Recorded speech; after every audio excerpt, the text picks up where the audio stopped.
Minister, how did we get here? I think that's the question we have to ask. How did we get here when we have the highest level of 25 to 29-year-olds being forced to live with their parents? That's 60.9% of that age cohort that don't have a place to live independently.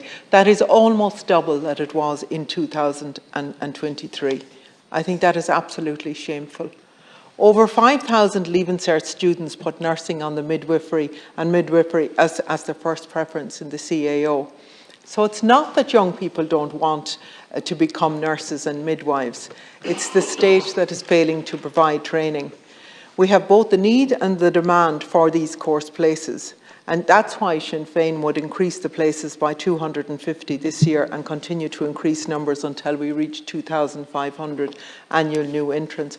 Almost 4,000 students enrol in the pre-nursing courses every year with little hope of being able to study nursing at a degree. We are absolutely failing them. For somebody to enrol in a pre-nursing course, they are interested in nursing, they want to be a nurse, and every chance is that they would make an excellent nurse.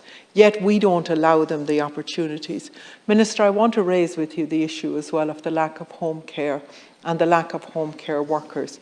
A woman in my own constituency who's an amputee and a wheelchair user was discharged from a HSE nursing home at the end of November without any care package.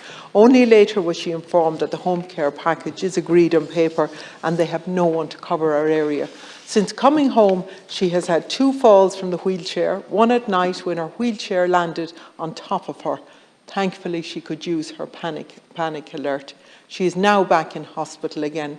I'm working with other people that are essentially trapped in hospital because they have no home help hours that would allow them to go home. Some have even been charged for the time the extra time they've had to spend in hospital.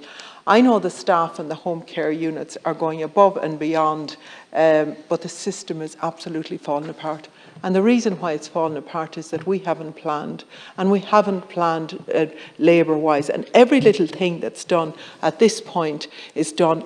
The government spend more time clapping themselves on the back than they do sorting out what needs to be sorted, Minister.